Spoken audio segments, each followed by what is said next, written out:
Tá gravando. Então, galera, a gente já... Bem-vindos, né, tá, para nossa aula. E hoje não vai ser uma aula continuando, né, como eu já falei antes, essa aula vai ser sobre back-end. Então, a gente terminou o front, a gente viu o HTML, CSS, JavaScript. E normalmente no WebDev a gente nem chega nessa parte do back-end. Só que nesse semestre, como a gente tinha só uma aula a mais aqui, a gente decidiu trazer uma aula como introdução ao back-end, ao que é, né, o conceito do que é o back-end.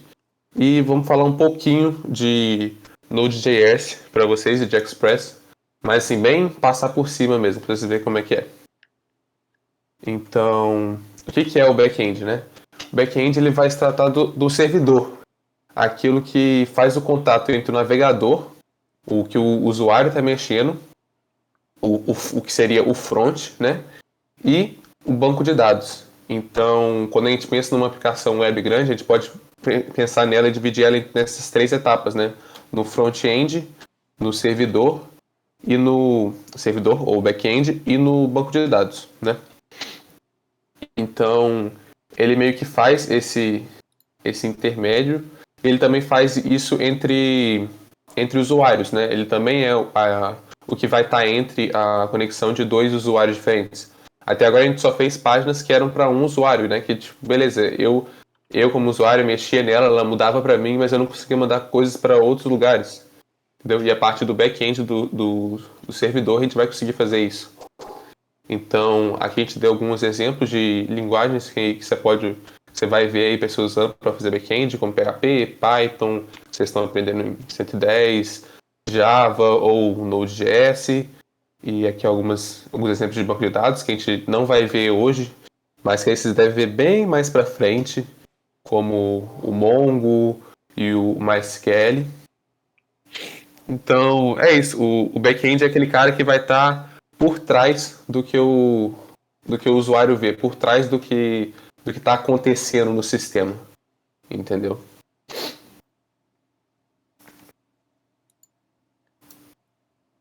Se quiser comentar de protocolo. Tá. Então, o protocolo usado no back-end de web é o HTTP.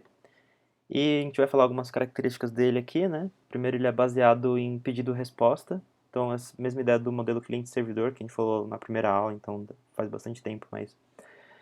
os clientes são todo mundo que quer acessar algum recurso. Então, pode ser um celular conectado na internet, um computador, uma TV smart. E o servidor é aquele computador lá centralizado que recebe esses pedidos e devolve uma resposta, né?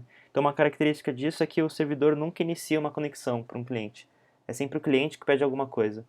Dá para pensar como se fosse uma ideia de, sei lá, você está entrando num restaurante, né, e tem um garçom e você como cliente pede coisas para o garçom, que seria o servidor, e ele te traz, dependendo de várias regras aí, ditadas pelo protocolo. E ele permite, então, obter recursos, como documentos HTML, imagens, vídeos e uma série de outras coisas, né? Então, é um protocolo de transferência de recursos, principalmente. E esses recursos são identificados por URLs. Vocês já devem ter ouvido falar desse nome URL, né? É uma sigla para localizador de recursos uniformes. A gente vai falar um pouco mais para frente sobre eles. E também uma coisa interessante do HTTP é que ele em si não possui estado. Então, é muito comum na web você fazer login nos lugares, né? Você faz o login, sei lá, no Facebook, e as próximas requisições, como que ele sabe que você está logado? Porque ele não armazena estado. Ele é uma requisição, se você fizer a mesma requisição, o servidor tem que dar a mesma resposta. Então, a gente usa coisas que o Mota falou para armazenar esses dados e persistir os dados e conseguir guardar estado, que são os bancos de dados, né? Então, a gente precisa de uma técnica além do protocolo em si para usar o estado e o persistir dados, né? Então, quando você fazer o upload de uma foto nova no seu feed, tem que aparecer para todo mundo, você vai precisar de uma coisa adicional que não está garantida por esse protocolo. Então, a web, como a gente, né, passou aqui por HTML, CSS, JavaScript, algumas APIs web, como Fetch, e esses recursos são transferidos usando HTTP, né? Então, esse diagrama está representando aqui que o HTTP é um alicerce, né? Ele fica embaixo, né? É necessário para usar esses recursos aqui na web. E a camada da web acaba aqui. E embaixo da camada web a gente tem outros protocolos de rede que são necessários para funcionar, né? Que são a parte da internet. Então a gente conversou bastante sobre a diferença de internet versus web. E aqui é mais um diagrama que explicita um pouco essa diferença. Então, a internet é a camada do IP, por exemplo, é um protocolo de internet, né, que atribui endereços a dispositivos e servidores. Então, tem o TCP, né, frequentemente chamado de TCP/IP, porque ele está usando a camada do IP, então é um protocolo de transferência de pacotes. O TLS é um protocolo de criptografia, né, então você vê aqui que eu estou usando HTTPS, dois pontos slides. Esse S é do TLS, que ele criptografa o conteúdo do HTTP.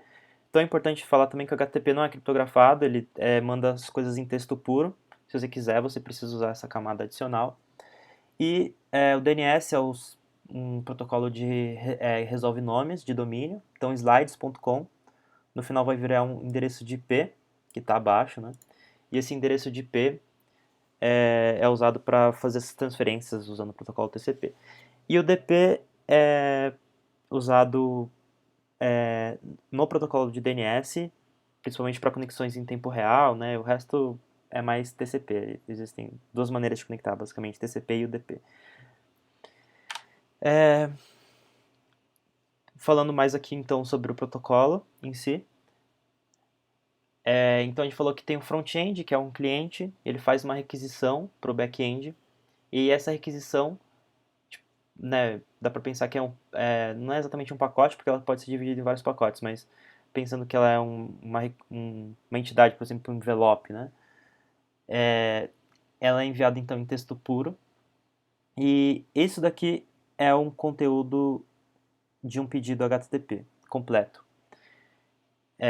Vamos passar aqui por todos os parâmetros. Primeiro a gente precisa mandar um método ou um verbo. A gente vai falar mais sobre eles, mas o post é um método usado para criar coisas. E aí depois tem a URL, e a gente não usa a parte do domínio, a gente começa a partir de barra. E aqui é a versão do protocolo. Aqui a gente pode especificar cabeçalhos. Esses cabeçalhos têm uma variedade de finalidades, mas basicamente eles fornecem metadados à requisição. Então, pensando aqui que a gente está fazendo um post em users, isso daqui semanticamente significa que a gente está querendo criar um usuário, porque o post significa criar uma entidade nova. E aí o corpo da requisição especifica qual que é essa entidade. A gente tem que separar aqui por uma linha em branco e depois a gente coloca o corpo. Então eu estou mandando um corpo em JSON. Então como que o servidor vai saber que esse corpo é em JSON? Porque existem outros formatos, né? A gente falou de XML, por exemplo. Então ele identifica pelo metadado, que é um cabeçalho, content type. Ele está avisando aqui para o servidor, está falando, o que eu vou mandar é um HTML, é um JSON, então se prepara para ler nesse formato. Daí beleza. E o servidor pode responder de formas bastante variadas, né? Então, falando um pouco também sobre cabeçalhos, dá pra gente controlar cache, dá pra gente controlar autorização, aquele negócio de saber se o usuário está logado ou não, a gente pode ir mandando essas coisas nos metadados através dos cabeçalhos. Então, eu falei que o servidor pode responder, né, ele, no funcionamento correto. Falando antes dos verbos, aqui ele está fazendo um post, então vamos ver quais são os outros verbos possíveis. O mais comum é o get, que é usado para ler dados. É o mais simples, na verdade, né? Então, sempre que eu digito algum endereço aqui na URL do Enter, ele faz uma requisição get, que é justamente para ler dados, né? Eu não estou inserindo nada. E o head também é uma forma de ler dados, só que ele não retorna o corpo da requisição, ele retorna só os cabeçalhos. Isso pode ser útil para saber, por exemplo, se a pessoa está logada, você quer só saber a resposta, o código da resposta e o cabeçalho com alguma informação. O post, então, é para inserir dados, e aí tem o connect aqui, enfim, para estabelecer uma conexão segura, usando aquelas coisas de TLS. O put e o patch servem para atualizar dados. Tem uma pequena diferença entre eles, que o put substitui todos os dados que estão lá. Suponha que eu quero, sei lá, substituir os dados do usuário Rodrigo. O put vai substituir tudo pelo que eu mandar. E o patch, ele só vai trocar os campos que eu colocar. Então, sei lá, se eu quero só mudar a minha idade, eu uso patch. E aí eu mando só a nova idade, quando eu fizer aniversário. Já o put, eu teria que mandar todos os dados novos e isso vai ser substituído no servidor. Mas é importante dizer que isso daqui é só um protocolo e ele recomenda que você implemente as coisas desse jeito. Mas você que vai programar o back-end, então você que decide se esse realmente vai ser o comportamento. É possível você fazer o put simplesmente ler dados, só que isso seria fora do padrão, né? E finalmente o delete para excluir dados. Então, esses 4 aqui são os mais usados, e esses 3 aqui a gente colocou só para, enfim, para ficar completo, porque todos esses não existe nenhum verbo além desses, né? Então, como tinha só esses 3 aqui, a gente colocou o options é usado para obter os métodos suportados. Então,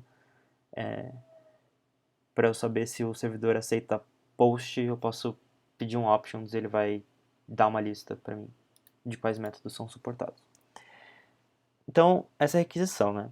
Agora a gente vai ver sobre a resposta. Então, a gente faz uma requisição, o back-end processa e devolve uma resposta. E essa resposta é composta por alguns campos parecidos com a requisição, e não tem essa primeira linha aqui, na verdade, isso tem que estar errado. Ele começa aqui, ó, embaixo, no HTTP 1.1.200 OK. Isso daqui não tem. Ele já começa nos cabeçalhos, e aqui tem o status, e isso daqui é importante, né? Que a gente já vai falar no próximo slide. E pode ter um corpo da resposta também, com algum detalhe, ou, sei lá, você pode enviar literalmente qualquer coisa no corpo, né? Um token de autenticação, por exemplo. Falando sobre os códigos HTTP, existem famílias de códigos. Então, aqui é do 100 até o 199, são os códigos informativos, que é basicamente, ele falou, tá, eu recebi, eu tô trabalhando, mas ele não dá nenhuma resposta definitiva sobre aquela requisição. Tem a família dos 200, que é 200 até 299, que é com sucesso. Então, tipo, recebido, entendido, aceito.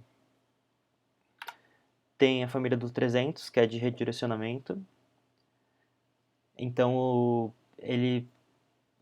às vezes um link muda de lugar. E aí ele pode devolver um 304, falando que o link está em outro lugar. Aí ele instrui o navegador a ir buscar o novo link. Então a gente não percebe isso, porque o navegador faz automaticamente. Mas quando a gente estiver programando, a gente às vezes precisa seguir esses redirecionamentos manualmente. A família dos 400 são erros de cliente, então significa que quando você fez uma requisição errada, ele pode te devolver esse erro 400. Lembra da última aula, quando a gente estava usando a Open Movie Database? Se a gente não mandasse a chave da API, ele devolvia um erro 400. E aí ele avisava, falava: ah, vocês não mandaram a chave da API, então eu não vou dar a resposta dos filmes aqui, porque eu preciso da chave. E O mais 500, comum também é o 404, que todo mundo deve conhecer, né? Então, tipo assim, quando você escreve algo errado, você vai entrar em um site errado, por exemplo, ou você entra num link que não existe mais, ele vai te dar 404, porque é um erro do cliente, né? Um usuário está tentando fazer uma requisição para alguma coisa que não existe. Então, essa é a resposta dele, 404. exatamente. E, então, esse 400 é culpa do cliente e o 500 é o contrário, é culpa do servidor. Então, tipo, ele fez a requisição certo, só que deu algum bug lá, algum bug não tratado, tentou dividir por zero. No JavaScript não vai dar esse erro, mas sei lá. Deu segfault lá, ele vai responder com a família do erro 500. Então aqui tem uma lista completa depois para vocês verem todos os códigos. Tem muitos, né? Mas eu acho legal esse site HTTP Cat, que ele tem basicamente fotos de gatos para todos os códigos de resposta. Então, ok, né? Acho que é bem instrutivo. Aí tem o 204 que ele deu certo, mas ele não dá nenhum conteúdo no corpo. Então é o no content. Enfim, 404. 403 também, que é negado, forbidden. E por aí vai.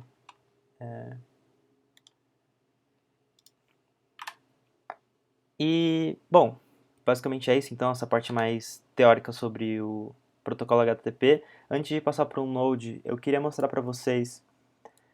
A gente vai fazer uma requisição aqui no terminal de uma maneira bem baixo nível. Então, tipo, da maneira mais pura possível, sem usar nenhum programa que faça isso pra gente. Então, existe o Telnet, né, que ele permite você mandar texto para esses servidores. E ele não sabe HTTP, então a gente que vai ter que falar HTTP, né? E aí, primeiro, eu preciso me conectar a um servidor, então eu vou... Existe esse site aqui, example.com, e a gente vai usar ele para se conectar. Eu não vou tipo, usar o Google, porque ele é meio chato se você não usar certos cabeçalhos. Então, Open Connect, peraí, Open.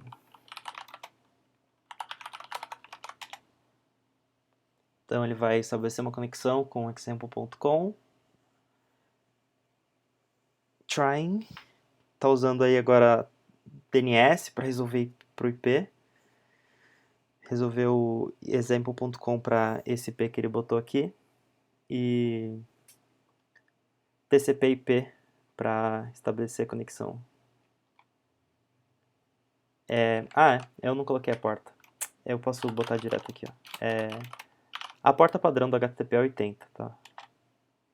Então, beleza, ele já conectou. E agora a gente pode meio que montar uma requisição aqui.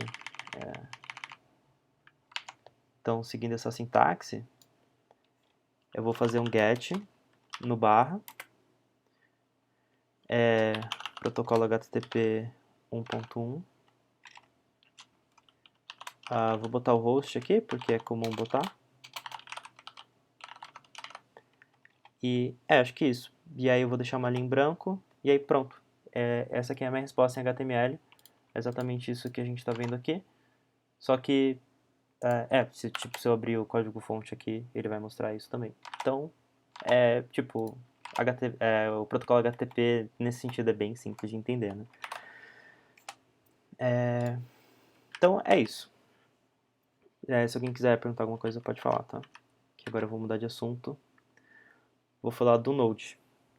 Alguém quer falar alguma coisa?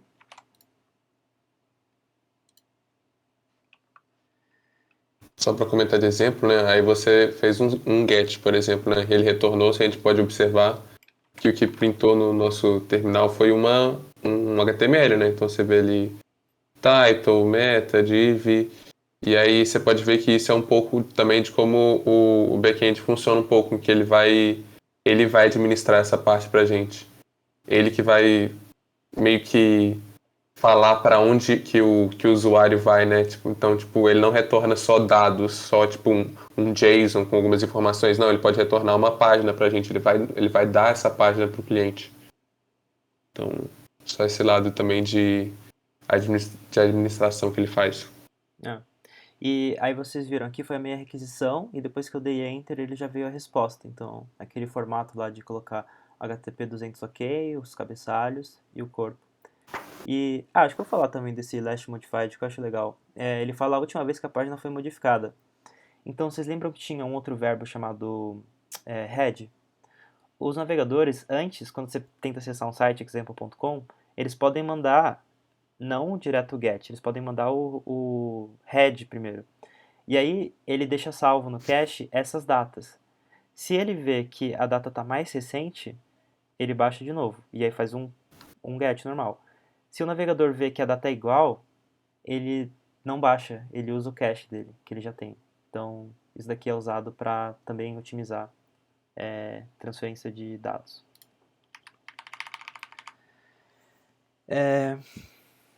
Tá, agora a gente vai falar sobre o Node.js. O que é o Node.js? É um é um programa que roda no seu computador e é usado para rodar JavaScript do lado do servidor. Então, ele é essencialmente para rodar JavaScript sem estar no navegador.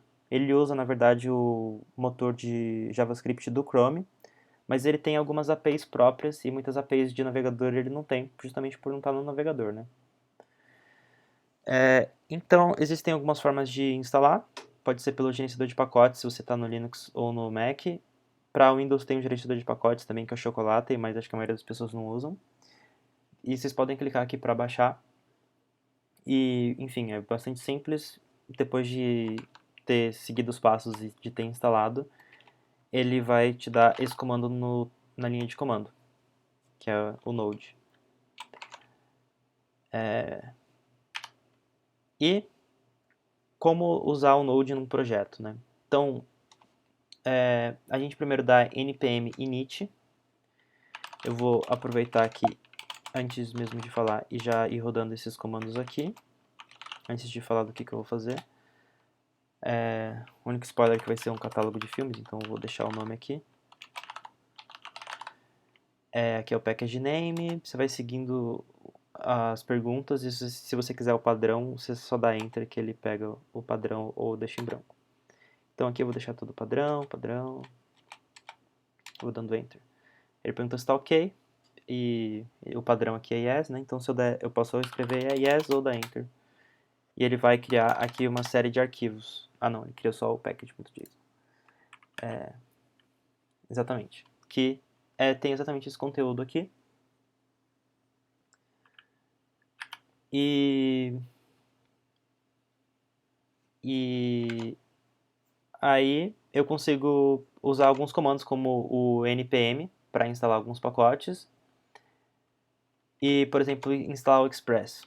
Não está ali no slide, mas é só a gente rodar esse comando aqui. Agora que a gente já inicializou, né, o npm. O npm é o gerenciador de pacotes do Node, tá? Acho que não tinha falado também. Então, quando a gente instalar o Express, ele vai atualizar esse package.json para incluir essa dependência e vai baixar as coisas dentro desse Node Modules. E esse Node Modules tem os pacotes, ele tem um monte de dependência, né? Esse Express. Só para comentar, é importante essas dependências e você vai acabar usando mais módulos ainda, né? Que esse NPM, né, ele administra para você esses packages, né, esses pacotes. É aquela questão simples de você não ter que escrever tudo do zero, né? Você vai exportar partes de código já escrito por outras pessoas, disponibilizado, para já fazer algumas coisas para você não ter que ficar inventando a roda todo dia, toda hora que você vai fazer uma coisa simples. Então é basicamente isso. E aí o Express é um framework, na verdade, em JavaScript para fazer servidores web. Principalmente ele é usado para fazer APIs, né? Web. E aí que é justamente você pensar no back-end, é basicamente uma API que recebe um pedido e devolve uma resposta. Então, a gente vai usar ele e a gente vai ver que ele é bem simples. Aqui já tem um exemplo de código. Aqui ele importa o Express, aqui ele cria uma instância, né, no app, e aí você tem que configurar o seu servidor. No final você só faz app.listen, coloca a porta, a porta padrão é 80, por exemplo, né, e pronto. E aí quando você pode até passar uma função de callback para quando o servidor estiver rodando. E aí quando você rodar esse comando node index.js, ele vai rodar esse arquivo, né, que basicamente vai montar um servidor escutando pedidos na porta que você passar aqui. A gente vai falar com mais detalhes no Dojo que a gente vai fazer, e a gente vai usar bastante essa documentação aqui do Express.js. É isso, acho que agora eu vou apresentar o Dojo, né, Mata? Acho que pode ser. Então, continuando nessa ideia de que a gente estava mexendo nos catálogos de filme, agora a gente vai fazer um sistema de avaliações. Então, antes a gente tinha isso daqui. Ah, não tá rodando ainda. A gente tinha um site que dava para pesquisar filmes. E isso não precisa de estado, né? A gente só consultava na API do OMDB os filmes. Só que agora a gente vai querer clicar no filme, levar para uma página de detalhes do filme. Isso tudo bem, não precisa de back-end. Mas as avaliações precisam de back-end. Porque cada usuário vai votar e aí o servidor tem que calcular a média do voto de várias pessoas que estão em computadores diferentes e ele tem que mostrar a mesma média para todos os computadores. Então precisa ter um computador centralizado com esses dados, entendeu? E isso naturalmente precisaria de um banco de dados, mas por questão de simplicidade a gente não vai usar um banco de dados aqui, a gente vai simplesmente escrever num arquivo do sistema. Isso não é muito escalável, mas serve para o nosso objetivo aqui, que é entender um pouco de como que o Express funciona. E depois vocês podem se aprofundar no Mongo, por exemplo, que seria uma ferramenta mais ideal para fazer esse tipo de coisa. Deixa eu abrir aqui o meu VS Code. E... cadê? Vou começar abrindo o front aqui.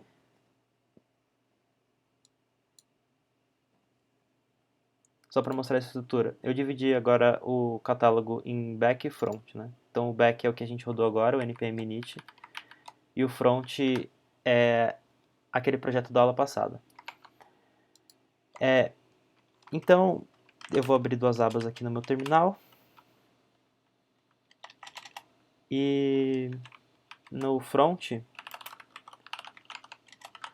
eu vou iniciar um servidor de arquivos estáticos, que vai ser o front-end mesmo, né? E então pode ser arquivos estáticos. Na última aula eu usei o HTTP Server do Python, mas como a gente já está com o Node aqui, vou preferir fazer tudo no Node. Tem um programa chamado... qual que é o nome? É o HTTP Server. E uma vez que você instale ele, para você instalar é só fazer npm install http server -g. E aí ele vai instalar globalmente. Eu já tinha instalado. E aí eu posso colocar para ele rodar na porta P assim. Comando não encontrado. Acho que deu pau porque eu cancelei ele. E aí ele vai abrir um servidor estático. Então isso não tem nenhuma lógica realmente, ele só conecta com APIs. E aí a gente vai criar uma nova API, que vai ser a API de avaliações, e ele vai usar junto com a API de filmes da OMDB, né, que fornece os dados de filmes pra gente. Então eu posso segurar Ctrl, né, aqui, clicar nisso, ou só copiar e colar. Ele vai abrir aqui o meu catálogo que eu tinha feito na aula passada. Então se eu pesquisar por Shrek aqui, der Enter, ele está fazendo aquilo de pesquisar lá. Então nisso não mudou nada. Ele tem a mesma coisa da aula passada. Ele tem esse index.html aqui, que tem essa busca e esse container de filmes. Isso daqui chama um componente busca. Ele é uma função que retorna um objeto, e esse objeto tem um método chamado renderiza. E esse busca aqui em algum momento, quando na hora de filtrar, ele vai pegar o termo que foi digitado e vai chamar essa função busca, que vem da API. E finalmente a API vai fazer o trabalho de ir lá na API do OMDB e fazer um fetch, né? Foi o assunto da aula passada. E obter essas informações aqui. E finalmente, para a gente montar aqueles cards dos filmes na busca, a gente tem esse gera HTML que devolve uma string, né, que corresponde ao HTML de cada card, usando poster, título e ano, que é justamente o que a API devolve, que esse código da API.js devolve, que é poster, título e ano. De novo, da aula passada, a única coisa nova aqui é esse filme, essa pasta aqui, filme, com esses arquivos. Então tem esse index.html. O index.html é um arquivo especial que os os servidores HTTP reconhecem como um arquivo padrão. Então, se eu digitar aqui /filmes, ele vai automaticamente abrir como se eu tivesse digitado /filmes /index.html.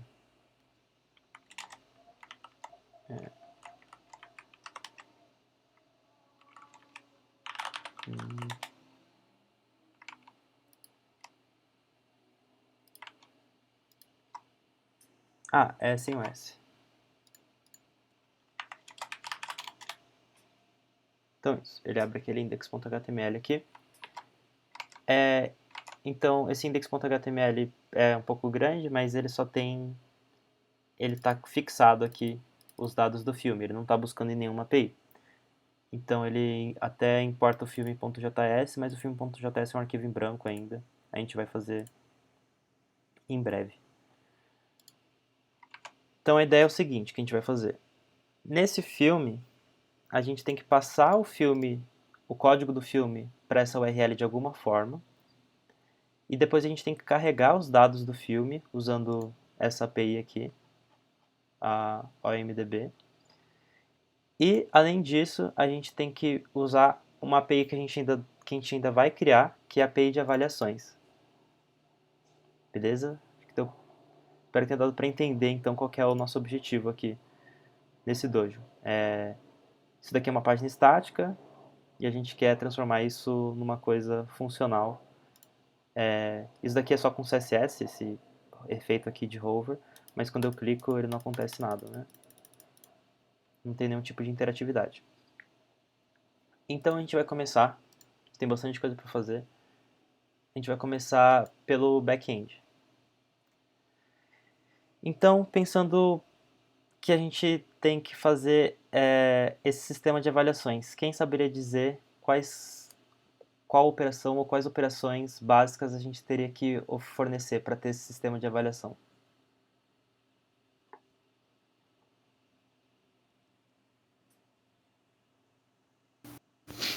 As operações do HTTP, dos verbos lá que a gente viu. Acho que para funcionar isso aqui, né, de cara a gente tem primeiro uma operação que devolve a média atual e depois uma operação que cadastra uma nota nova. E aí essa nota vai ser usada depois para contabilizar a próxima média, né? Então são duas coisas que a gente vai fazer, uma que é cadastrar uma avaliação nova e outra que é obter a média atual. Eu vou criar então um arquivo aqui index.js. Então eu estou aqui no meu back-end. Então, que nem estava lá no slide, para a gente importar o Express. Lá estava usando o Require, mas a gente usou import nos outros, então a gente vai manter o import aqui. No front-end a gente está usando import, né? Então aqui acho que foi mais fácil a gente manter. Então a gente tem um app que vai receber uma instância do Express. E aí no finalzinho a gente tinha aquele listing. E a gente configurava a porta que a gente quer receber. E uma função de callback, que é executada quando ele começa a escutar, né? Então posso botar uma mensagem assim no servidor rodando em... Esse localhost é uma referência ao próprio servidor atual. Então a porta 80 é padrão, eu posso só deixar assim. Não, mas na verdade na porta 80 já está rodando o front. Então no back eu tenho que escolher uma outra porta. Então eu vou escolher 8080. Tem que mudar aqui, né? 8080. Vamos dar uma olhada como que isso aqui funciona. Eu vou abrir o terminal do VS Code aqui. E rodar do jeito que estava lá no slide, que é node index.js. Então o primeiro erro que ele deu aqui é que ele não conseguiu usar o import. Lá estava o require por um motivo, porque o require funciona direto, né? Para funcionar o import, a gente precisa fazer uma pequena modificação aqui no package.json, que é falar que ele vai ser do type module, né? Então a gente bota aqui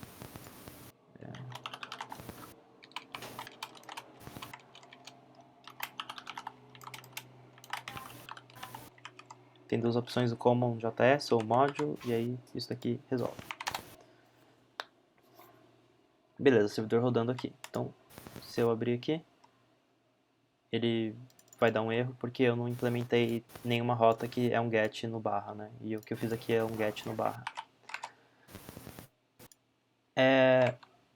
Só para mostrar para vocês a documentação, então, esse daqui é o site do Express.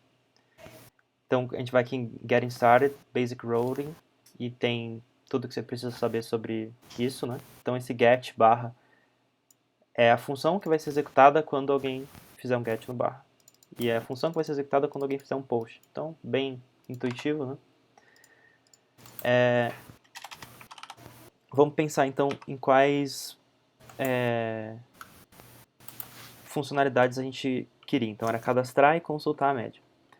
Eu vou botar, então, um get e, sei lá, vai ser barra avaliações, barra o nome do filme. E aí ele fala em algum lugar aqui como que faz pra... Esse daqui é o roteamento básico, né? Só que a gente vai precisar de umas coisas mais avançadas, porque a gente quer devolver as avaliações de um filme específico. Então, o que eu quero fazer aqui é tipo...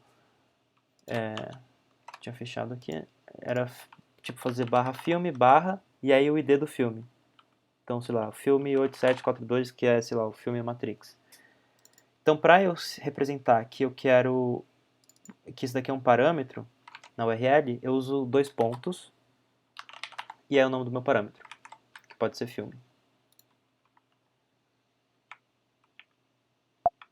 E aí fica fácil. Eu só preciso passar um callback, e esse callback aceita dois parâmetros, que é o REQ, que é o request, e o RES, que é o response. Então, tudo que eu quiser fazer relacionado à resposta, eu uso esse objeto, e tudo que eu quiser fazer relacionado ao pedido, eu uso esse parâmetro. E a gente pode dar um console log aqui nas opções que a gente tem no res, né? Eu quero pegar um parâmetro da URL, então eu vou usar o params aqui e a gente só vai dar um console log para ver o que acontece aqui.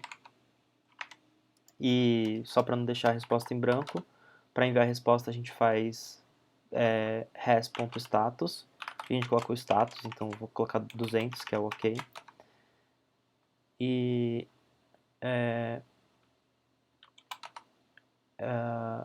o send, que eu posso mandar um texto no corpo da requisição, que vai ser só um ok. Então vamos ver se isso daqui funciona. Eu vou atualizar e ele não funciona. Porque sempre que eu estou editando o arquivo, ele não está atualizando o servidor. Eu precisaria dar Ctrl C para matar o servidor e inicializar de novo. Só tipo, isso daqui é meio chato de ficar fazendo toda hora, né? Então eu vou instalar aqui no meu projeto o NodeMon, que é um pacote pequeno que resolve isso. Ele atualiza automaticamente o servidor quando qualquer mudança na pasta é detectada. E eu vou usar o package.json para colocar um script para ficar mais fácil de eu rodar isso daqui também. Esse daqui vai ser nodemon index.js. E aí eu posso rodar npm, e aí é o nome de qualquer script. Eu poderia usar teste também, que ele já vem por padrão. Só que esse teste aqui tipo, é meio inútil, ele só fala que não tem nenhum teste especificado. Então, npm start vai rodar o meu servidor com auto-reloading.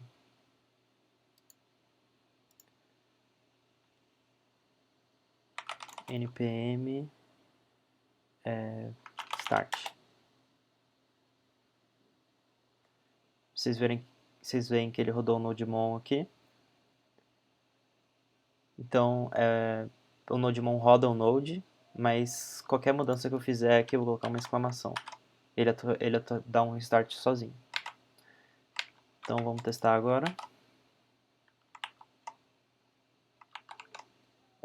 Continua dando erro, porque a URL é diferente, é barra avaliações barra filme. avaliações e o ID do filme. Beleza, ele deu um ok. E aqui ele deu um undefined, porque eu usei o has. E o has era de response, era para ser hack. Foi mal. Tá iniciando. Beleza.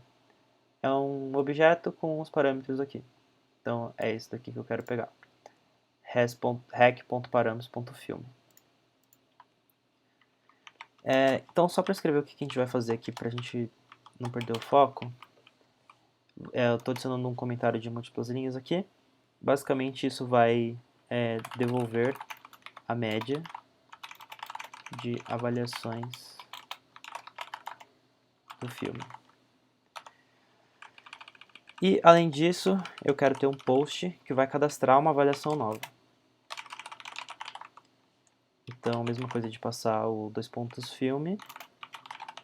Ele vai ter hack e has. E vai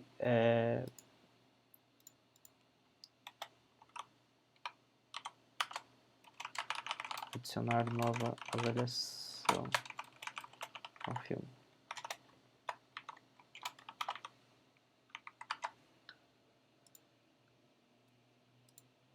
Então, como que a gente vai fazer isso?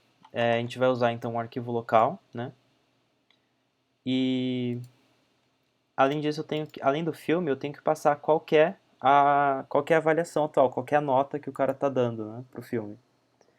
E isso vai ser no corpo da requisição, então é um post, o post tem corpo. E esse corpo eu vou mandar em JSON. E para acessar o corpo da requisição, eu faço hack.body.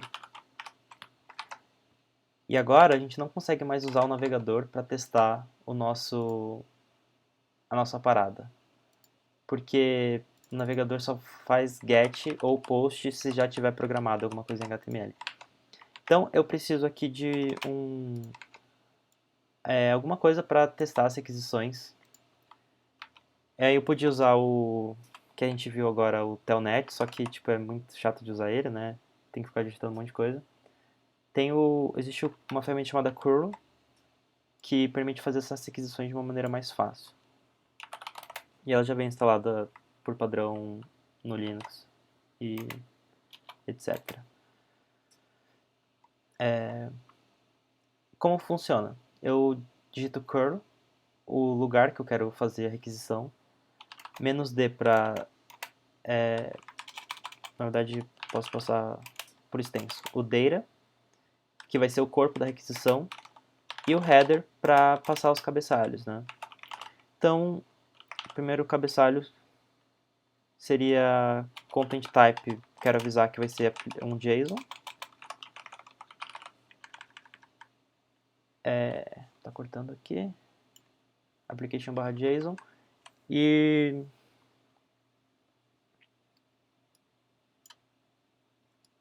acho que não tá pegando no OBS. E o data, eu quero passar um JSON contendo a nota. Vai ser tipo um JSON muito simples, ele só vai ter nota e aí, sei lá, 7.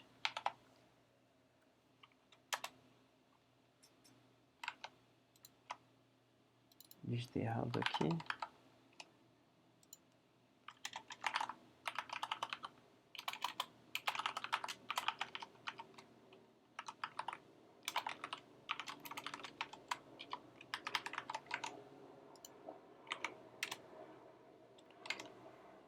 Beleza, ele deu ok, só que esse console log do body, ele deu undefined.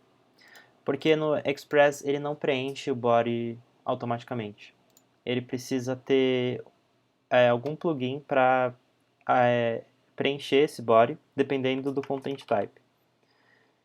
Então, para a gente fazer isso em Express, a gente usa essa chamada app.use. E aí o Express tem alguns aqui, né? Tem raw, static, text, são content types possíveis. E tem o JSON também, que é ele que a gente vai usar. Então agora o nosso hack.body deve estar populado com os parâmetros que eu passar. Então ele vem aqui, nota 7. Então beleza, eu estou conseguindo pegar a nota e estou conseguindo mandar alguma coisa depois. Agora eu vou criar um novo arquivo para fazer essas manipulações, que vai se chamar avaliações.js. E nesse arquivo eu vou importar ele aqui, né? Import.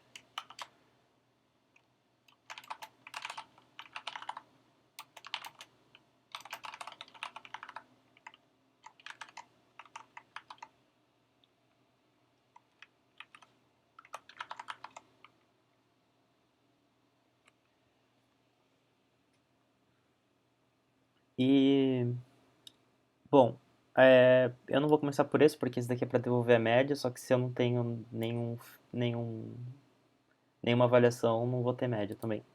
Então eu vou começar aqui adicionando a avaliação de um filme. O rec.body.nota vai me fornecer o dado que eu preciso e vai ser só uma questão de inserir isso no banco de dados, né, que vai ser na verdade um arquivo.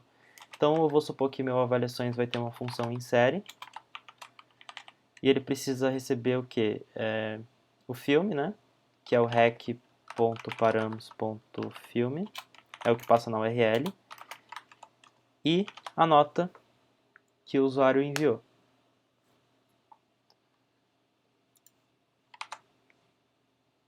Então vamos escrever essa função insere aqui.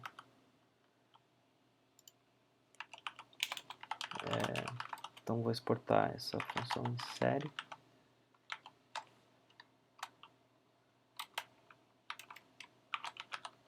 Recebe o ID do filme e a nota. E tá, a gente então precisa usar um arquivo para salvar essas coisas. E em Node tem uma API de file system, né, de manipulação de arquivo. Eu vou fazer assim para importar essa biblioteca, que é uma biblioteca padrão do Node, e vou definir o nome do meu arquivo como uma string.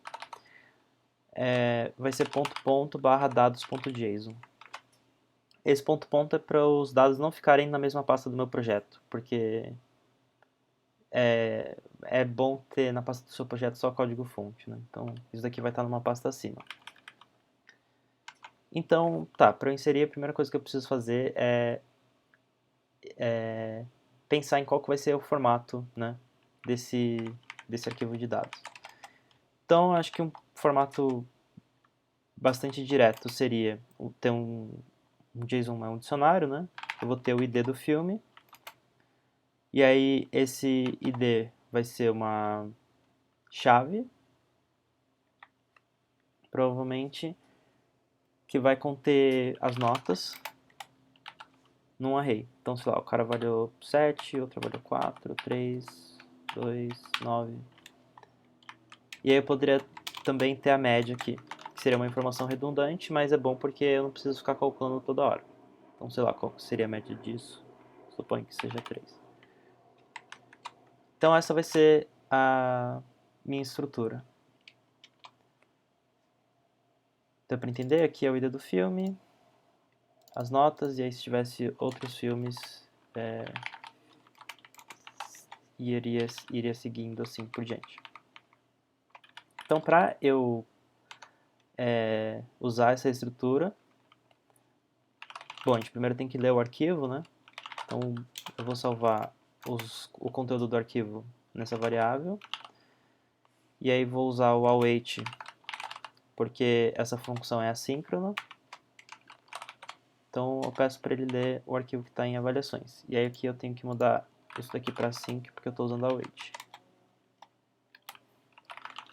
E agora, eu tenho, esse daqui é uma string. Eu preciso converter essa string em objeto. Então, tem aquela função JSON.parse. Então, filmes, JSON.parse, conteúdo. E aqui eu posso fazer... primeira coisa, eu tenho que ver se o filme já está lá, né? Então, esse é um teste legal.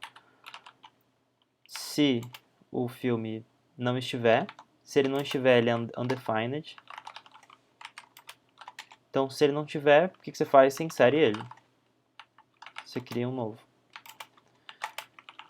E aí no novo vai ser tipo com basicamente um objeto com um array vazio. E agora aqui eu tenho certeza que o filme já existe, porque se não existe ele já criou, e se existe ele já existe. E aí basicamente é só fazer o filme zd ponto notas ponto push, então adicionar um novo item no array que vai ser a nota, bem simples. E aí finalmente eu tenho que escrever de volta no arquivo, né? Eu li, modifiquei o objeto e agora eu tenho que salvar de volta. Então eu vou usar uma função assíncrona chamada writeFile. Então por isso eu tenho que usar o await. E aí eu passo o arquivo e a representação em string do meu objeto, filmes, né? Então eu não poderia passar filmes porque ele só aceita string. Então da mesma forma como eu usei JSON.parse aqui, é simétrico, né? Eu vou usar o JSON.stringify nos filmes. Então, beleza, aqui eu vou salvar o filme com a nova nota.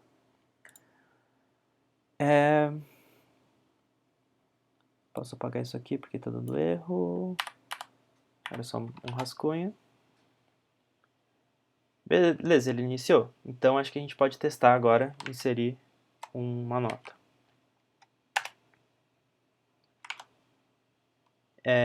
Ele deu ok aqui, mas ele deu um erro aqui. Vamos ver o que aconteceu. Rodrigo, acho que no if ali tá escrito Flimes, acho que você errou ali na escrita. Boa.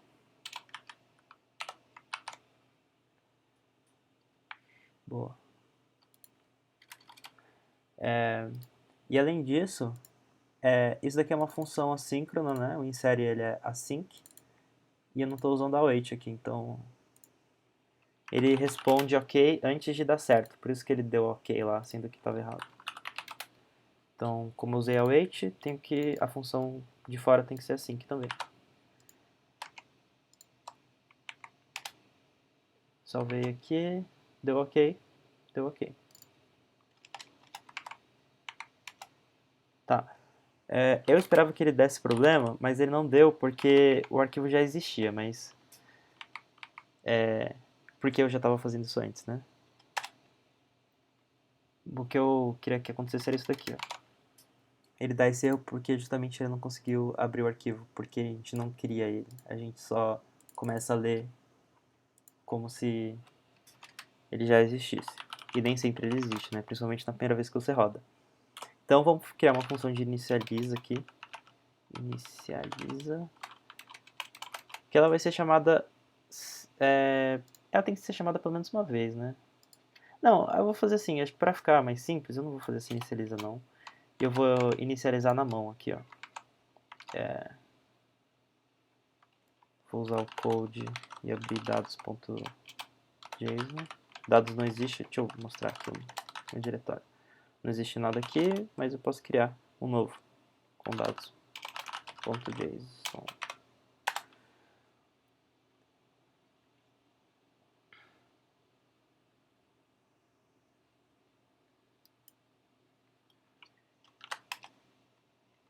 E eu acho que só de deixar assim ele já funciona.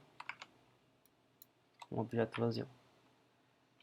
Agora eu vou dar aquele curl de novo para fazer requisição. E a gente vê que ele acabou de popular o nosso arquivo com a nota. Então vamos botar agora a nota 3. A propósito, as nossas notas são de 1 a 5, né? Então é de 1 a 5 aqui. Vou mudar aqui para 5. Beleza, está funcionando o nosso insere. Agora a gente quer calcular a média, né? Então a gente vai usar aqueles métodos de array que a gente viu bastante em várias aulas. Sei lá, obter média. Não sei se esse nome é bom, se alguém quiser sugerir.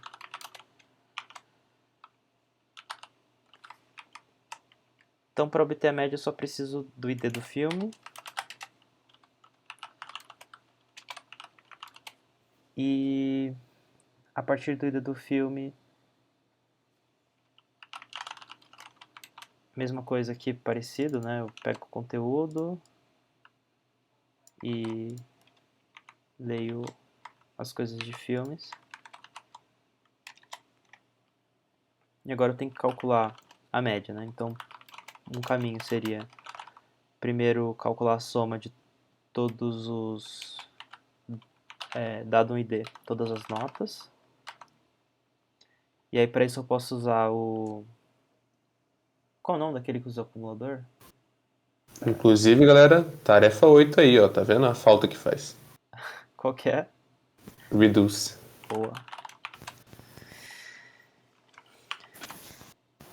Então falei, Mota, como é que a gente calcula a soma aí? Vai, ajuda aí. Ô, louco. Você coloca o acumulador, o atual aí. Ô, louco, calma aí, que agora eu tava calmo aqui. Aí faz a função callback, vai ser o acumulador mais o atual. Você fazer a média, né? Então é mais o atual sobre o length de notas. Tá. Vou fazendo uma linha separada aqui, só pra não ficar muito grande. Ah, não, você pode dividir o atual já, né? Tipo assim, lá no reduce mesmo. Dividir fora do reduce, dentro do reduce? Dentro do reduce. Divide o atual que você tá somando, você já divide pela média. Pela média não, pelo total de número de itens. Mas aí você vai dividir várias vezes, né? Eu posso dividir só uma vez no Ah, final, fica mais... pode ser também. Mas se eu dividir várias vezes vai dar o mesmo resultado? Que estranho. Dá sim, mano. Hum.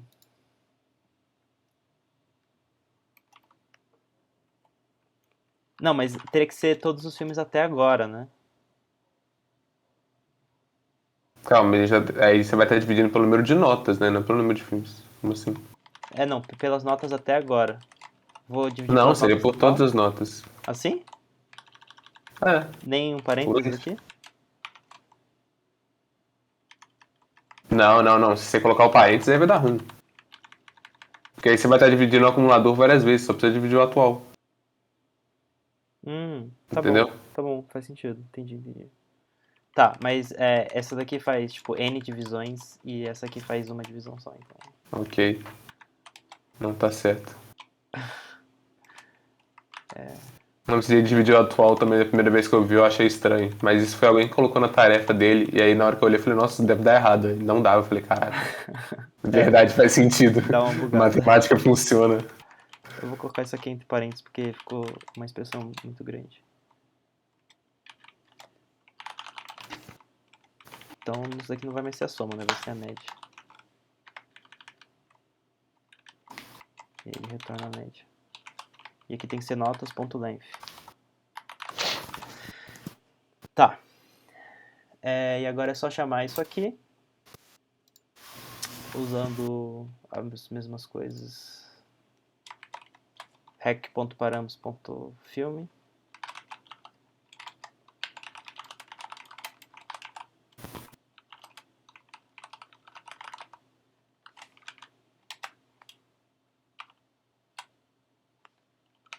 Obter média do rec.params.filme.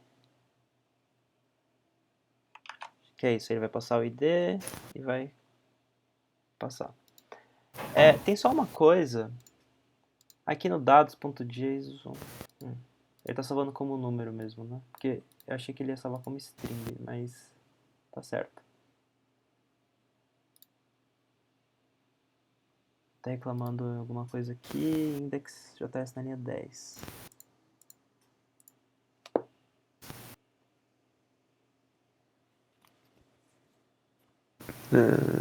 Não sei.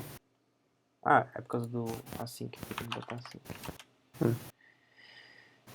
Em vez de responder ok, eu vou responder com a média.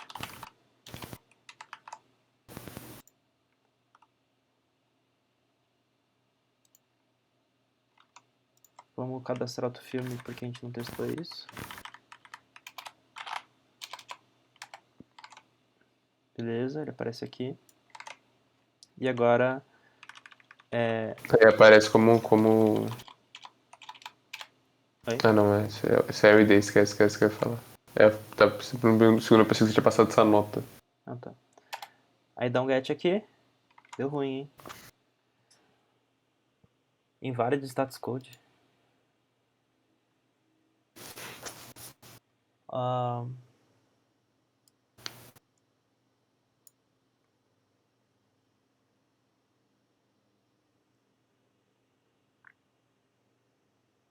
Ah, tá. Eu coloquei... Esse MED é um número, né? E é que isso aqui é foda. O Express, ele tomou a decisão de usar send tanto para conteúdo quanto para status. Aí depois eles criaram o status para separar. Só que como eu tô mandando um número aqui, ele tá achando que é status. E aí ele tá mandando, tipo, sei lá, a média 2,3. Como se fosse um status HTTP. Então, meio que só tem que fazer um, tipo, um ponto toString aqui. É bem tosco esse negócio. Beleza, deu 3. Confere, né? Porque só tem uma. E, sei lá, essa média aqui vai ser alguma coisa entre 5 e 3. É isso que eu posso garantir. Beleza. Deu 4. Então, parece que a nossa API está funcionando. Ela consegue cadastrar coisas e consultar. Agora vamos tentar aumentar essa nota aqui. Ver como ele responde. Mas deve estar funcionando tudo bem.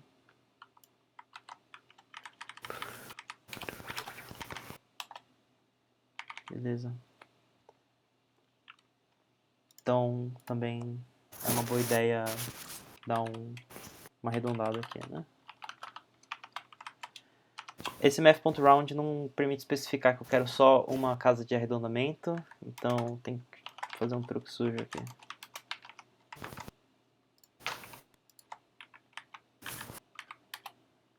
Beleza. Então é isso, parte do back-end tá feita já. Agora é uma questão de fazer as chamadas aqui no front-end. Eu já passei 7 minutos, era para durar 1 hora, então eu não vou gastar, mas achei que ia dar tempo, mas acho que vai ficar meio cansativo assim, né? Eu posso mostrar então como que eu fiz. Assim, realmente essa era para ser aula de front, então provavelmente acho que não vale a pena perder muito tempo nisso, né? Deixa eu tô com o Git aqui, com as mudanças que eu tinha feito, e aí eu vou restaurar para a versão que estava funcionando.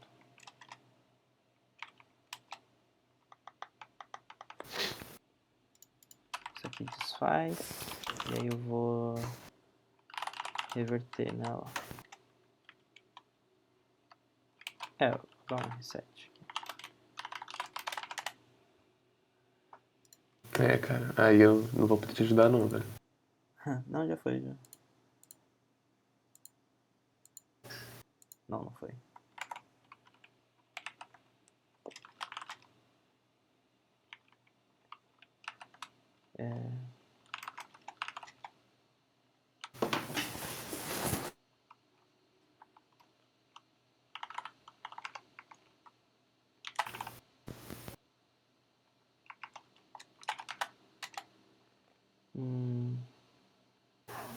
Eu preciso descartar essas alterações. Acho que é git checkout. Uma coisa assim.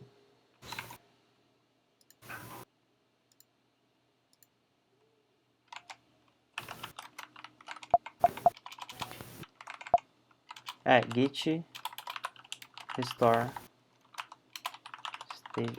É workshop de git agora. Adiantado.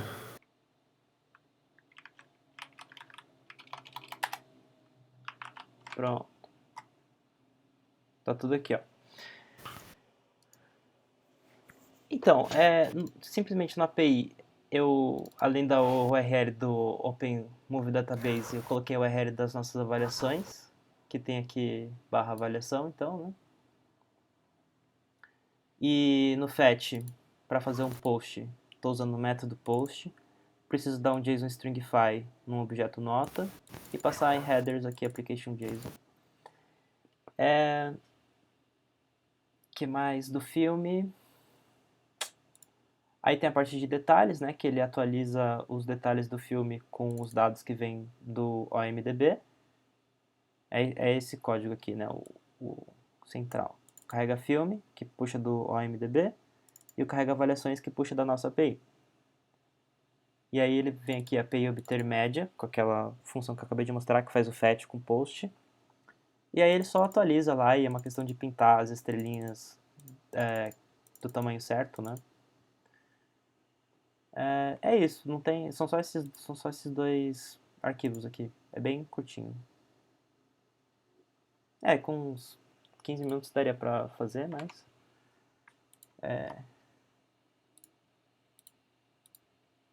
E uma coisa também, eu coloquei no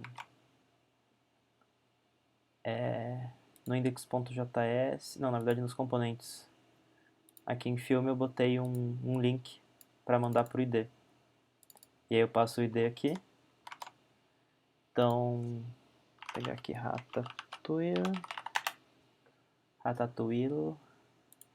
E aí quando eu clico... Ah, peraí, eu não tinha recarregado a página. Agora isso aqui é um O link, né? TikTok musical, o que é isso? O que tá acontecendo nesses Não tempos, vou velho? clicar, velho.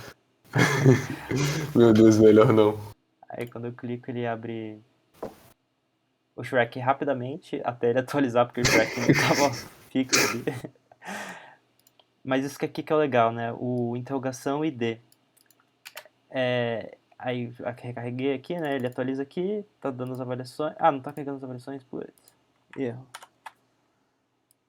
Não. Acho que teve alguma diferençazinha da implementação que eu fiz antes e agora. Mas acho que é uma questão de rota só. Deixa eu ver aqui.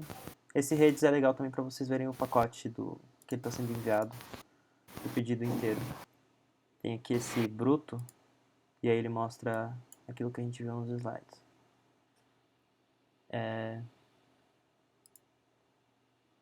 Ele está postando undefined.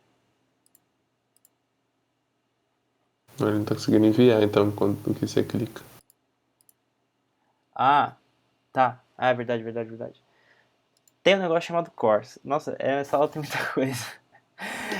É que, tipo, eu tô usando dois servidores diferentes. E aí os navegadores bloqueiam, porque, tipo, se você não é do servidor que você tá chamando, então você, tipo, pode ser um hacker querendo pegar a senha do banco, sei lá. Então você precisa usar um negócio chamado Course. O Course significa Cross Origin Request Site. Site, termina com S.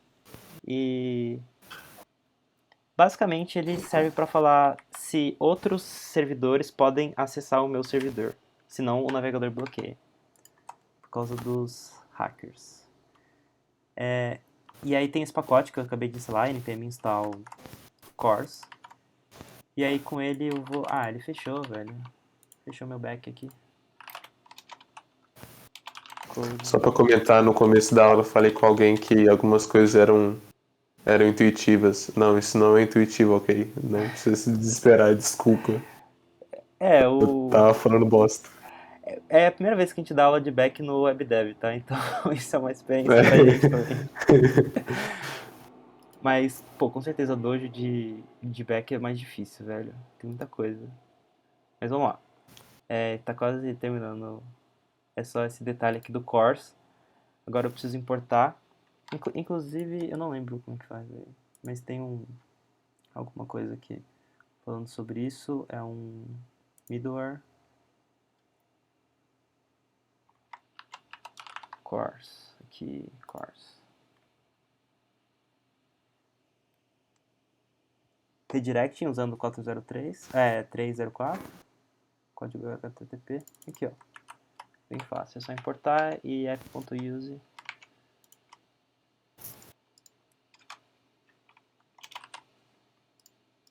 E a gente importa aqui. Cores. Então, cores.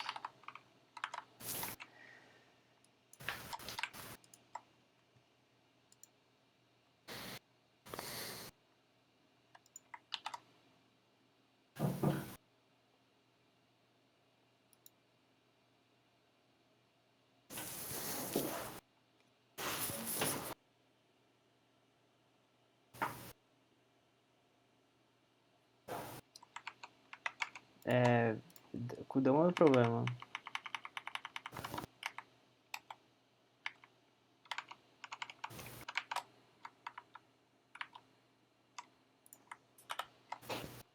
Ah, ele não tava mais rodando, por isso. É isso? Tá, vou rodar aqui no terminal. npm start, né?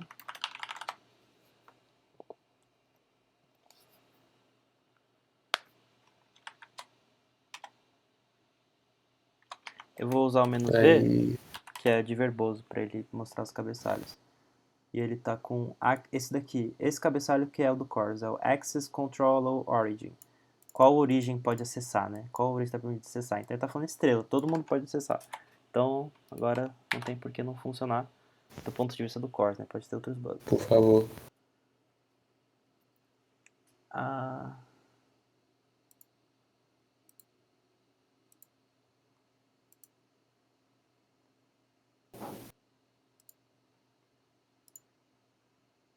Eu acho que... Qual que é a resposta aqui?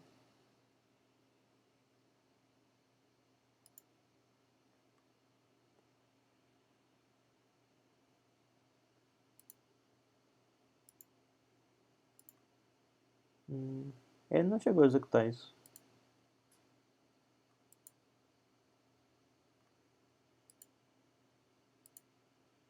Ele consegue coisar, ele só não consegue... Receber. Ele consegue postar. Né? Nessa parte do...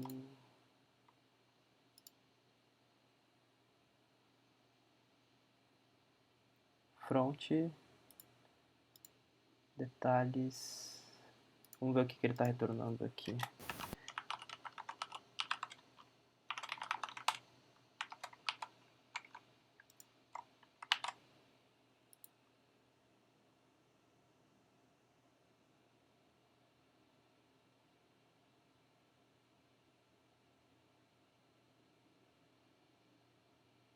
Ele está dando not found. Barra avaliação, barra filme. Não é isso?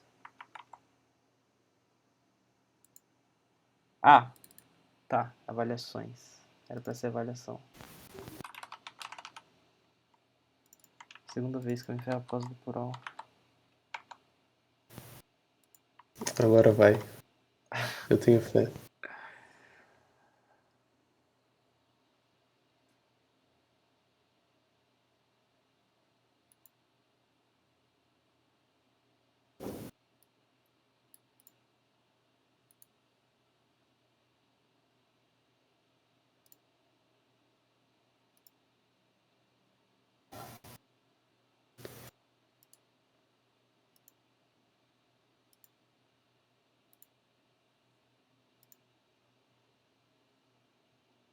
Foi.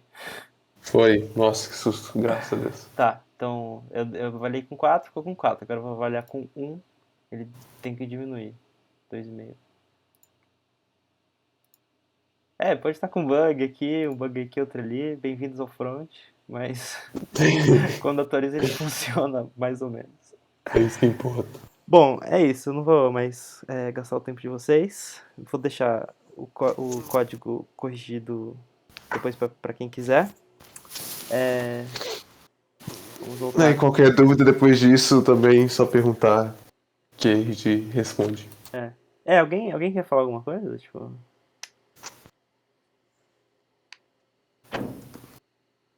Só falar que é complexo isso aí. Cara, é complicado. O final ficou um pouco Mas confuso, enfim. Primeira aula de back-end, gente. Isso aqui é um experimento, gente. Não, É aula não é, extra. Não é que ficou confuso aqui, é só que é complexo mesmo, mas deu pra sacar a ideia. Boa, então. Humilde, pelo menos. Vamos lá. Então, gente. Então é isso, praticamente, o curso todo para vocês. Obrigado por ter acompanhado a gente, por estar com a gente fazendo o curso. Espero que tenha sido tão bom para vocês quanto foi pra gente dar as aulas para vocês. E espero que vocês tenham conseguido aprender e, e gostado de desenvolvimento web, dessa parte um pouco de sistemas web e tal, de ver esse início com a gente. E Para quem quiser também gostou de back-end, quer continuar programando com isso, a gente tem o DevBoost, né, no CodeLab, então a partir do segundo semestre aí vocês estão super convidados para continuar com a gente, né? exatamente. Agora, Acredito que uma boa parte do pessoal já deve estar lá no CodeLab, né? Mas eu vou mandar o convite do Discord do CodeLab aqui para vocês, né? Para vocês poderem entrar e continuar. Eu acho que agora é o final do mês, todo final do mês a gente tem uma reunião, e a gente vai ter essa reunião provavelmente nesse fim de semana agora. Quer dizer, no próximo, na verdade. Que a gente deve falar sobre como foi esse semestre e como vai ser o próximo. Então vai ser quando a gente vai começar a planejar as coisas que vão vir. Então acho que para quem está entrando é uma boa, principalmente porque a gente vai falar do DevBoost, como o Rodrigo falou, a gente falou no começo, né? O WebDev seria meio que a porta de entrada, o DevBoost é onde a gente continua estudando sobre isso, vendo sobre isso e colocando e aprendendo um pouco mais na prática o que é o desenvolvimento web, né? Que a gente foi mais em formato de curso, o DevBoost não é isso, não é um curso, é realmente um projeto que a gente faz lá. Mas isso é só um convite. O grande anúncio que eu tive que fazer para vocês não é esse do convite, e sim é do Hack Day, que a gente vai oferecer agora no meio das nossas férias, né? Que seria no final das férias, mas graças a Deus vamos ter uma semana mais de férias. Inclusive, falando de férias, todas as entregas estavam para ser o final das férias, né? Que iam ser 7 de agosto, agora com as férias aumentando, vocês têm até dia 14 de agosto para entregar todas as tarefas, entregando as tarefas para a gente poder emitir o certificado lá depois para vocês. Depois eu vou mandar mensagem pro pessoal que não estava aqui para ver isso. Mas bem, falando do Hack Day, Hack Day é tipo um mini hackathon, né? A gente tinha comentado lá no começo que o CodeLab, uma das coisas que a gente faz é organizar hackathons, que são essas competições, assim, aspas, de computação, né? No nosso caso, a gente não vai fazer uma competição, vai ser mais algo só para a gente confraternizar, onde a gente vai poder passar um dia e uma tarde fazendo um projeto junto, a partir de uma ideia. E a ideia justamente é ser um Hack Day só para quem participou do WebDev, né? Para a gente poder aplicar o que a gente fez no WebDev, né? Primeiramente para a gente aplicar esse conteúdo e depois para a gente poder também confraternizar entre a gente, né? Então, é isso. Vai ser no 7 de agosto, só que no dia 6 de agosto a gente vai ter meio que umas palestras, assim, na sexta-feira, né? 6 de agosto. Vai ter umas palestras sobre Git. Então, muito importante aí, tava vendo ali o Rodrigo, uma pessoa que sabe de Git, mexer nisso, eu não conseguiria fazer aquilo, mas é muito importante. E aí um pouco mais de alguma espécie de como ter uma ideia, por exemplo, do projeto, né, que é um pouco do que vocês vão ter que ter no dia do Hack Day. E no dia 7 de agosto, no sábado, a gente vai ter o Hack Day, ele que vai ser durante a tarde, né, vai pegar ali a tarde toda, começando ali um pouco antes da hora do almoço até até o começo da tarde, né, começo da noite. Bem, é isso. Fica aí o convite para vocês. Comenta mais alguma coisa, Rodrigo? não, é isso aí, venham, acho que vai ser super legal aí. Talvez tenha brindes, talvez não, né, Motas? Não sei, talvez tenha, não Não sei. sei, eu não comento nada, não falo nada disso, já explorei demais. Talvez sim, talvez não, acho que não, acho que não vai ter. Então a gente vai soltar um form de interesse. Então, bom, a gente está fazendo o evento pensando em vocês mesmo e acho que é legal para vocês terem um pouco essa dinâmica, assim, né? O fato de não estar no presencial acho que prejudica um pouco, mas a gente quer dar essa experiência para vocês também, que o Mota acabou não tendo nenhum ano passado, né? Agora a gente está. Comentar isso. Eu não tive a sorte, eu não tive nenhum hackathon, inclusive vai ser meu primeiro hackathon primeiro, também junto de vocês, então estou bem animado, gente. Espero que vocês vão, por favor. Então, cara, é divertido. Isso aí, passar um diazinho fazendo um projetinho. em grupo. É legal. É isso aí. E tipo assim, não precisa ter medo de, mas eu não sei, eu não aprendi as coisas direito e tal e tal. A gente vai estar lá junto com vocês, né? Tipo assim, vai estar eu e o Rodrigo, vamos estar lá, vai ter um resto do pessoal mais um pessoal do Code Lab lá. E a ideia não é, tipo, realmente você precisa saber para estar lá para fazer o projeto. A gente não vai te cobrar fazer nada. É também para aprender, né? Então, tipo assim, para poder cada um aprender um com o outro também. E é mais confraternizar mesmo. Isso aí. Então é isso, pessoal. Muito obrigado a todo mundo que veio. Muito obrigado a todo mundo que participou aí todos esses dias, que esteve aqui com a aula com a gente, que esteve vendo as aulas gravadas, que mandou dúvida, mandou as tarefas. Valeu. Foi isso. Valeu, pessoal. Valeu aí, rapaziada. Foi muito bom aí. Valeu aí, muito obrigado. Obrigada pela Tamo junto. Valeu. Valeu.